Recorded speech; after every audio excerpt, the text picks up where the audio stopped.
quando que você, na advocacia, vai utilizar a favor do seu cliente a ação de revisão criminal. Eu vou te explicar tudo nesse vídeo e vou deixar um modelo. Eu sou Cristiane Dupré, advogo na área criminal, já atuei em algumas revisões criminais, sou sócia do escritório Dupré Pessoa, Advogados Associados, e coordeno para advogados o curso de prática na advocacia criminal do Instituto Direito Penal Brasileiro. Eu vou deixar os links para você abaixo desse vídeo, inclusive do modelo. Mas primeiro preste atenção no que eu vou te explicar. É possível que você não seja procurado diretamente pelo seu cliente, de forma que ele indague diretamente se você pode atuar em um caso de revisão criminal. Ou seja, às vezes você vai perceber isso com a prática. O cliente ele pode entrar em contato com você para atuar no processo de execução penal. Ele já foi condenado, portanto já houve uma sentença condenatória, ele já está durante a execução da pena. Porém, ao analisar o processo de execução criminal, você pode se deparar com uma situação que desafie a ação de revisão criminal.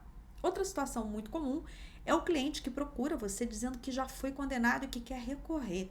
Mas quando você realmente vai olhar aquele processo, você verifica ou que já houve o recurso cabível, que é a apelação, e de fato a condenação dele foi mantida ou ele foi absolvido na sentença e tendo havido a apelação do Ministério Público, essa sentença foi reformada e ele foi condenado, ou não houve o recurso de apelação, mas a sentença já transitou em julgado. E você, com a sua prática na advocacia, vai perceber, portanto, em uma dessas situações, que você pode auxiliar aquele cliente atuando, ajuizando uma ação de revisão criminal com base no artigo 621 do Código de Processo Penal. Perceba que a ação de revisão criminal, ela não é simplesmente um ius esperneandi, ou seja, não está satisfeito com aquela decisão condenatória que transitou em julgado, ajuiza a ação de revisão criminal. Não, você precisa ter uma das hipóteses previstas no artigo 621. Exemplo, surgiu uma comprovação de que um depoimento que baseou uma sentença condenatória foi falso,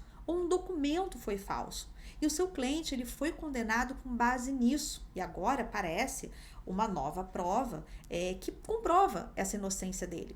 Pode ser um caso também, que a gente também vai ter cabimento da ação de revisão criminal, que o problema esteja na sentença, ou seja, a sentença ela foi condenatória, mas ela contrariou a letra da lei, ou ela contrariou a evidência dos autos, ou seja, não existia, por exemplo, ali uma prova suficiente para condenação e ainda assim veio uma sentença condenatória.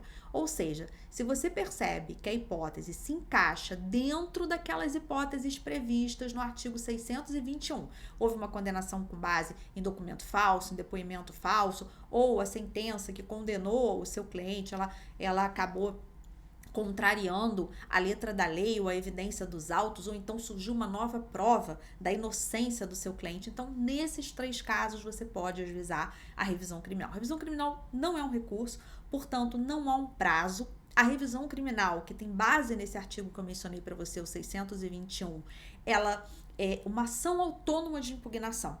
Então, você não tem ação de revisão criminal fazendo parte de um processo em si. Claro que todas aquelas informações integram a ação de revisão criminal, mas ela é, de certa forma, um processo em si, justamente por ter essa natureza, por ser uma ação autônoma que você vai usar para impugnar aquela decisão condenatória que já transitou em julgado. Lembre-se, ação de revisão criminal somente em prol da defesa. Você não pode, por exemplo, ajuizar uma ação de revisão criminal como um assistente de acusação.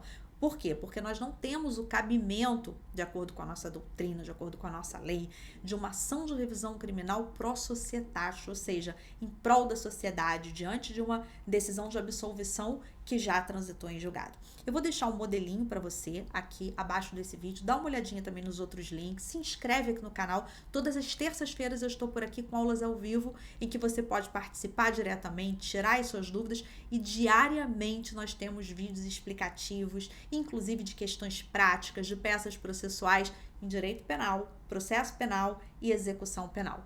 Vai ser um prazer estar com você nos próximos conteúdos. Até lá!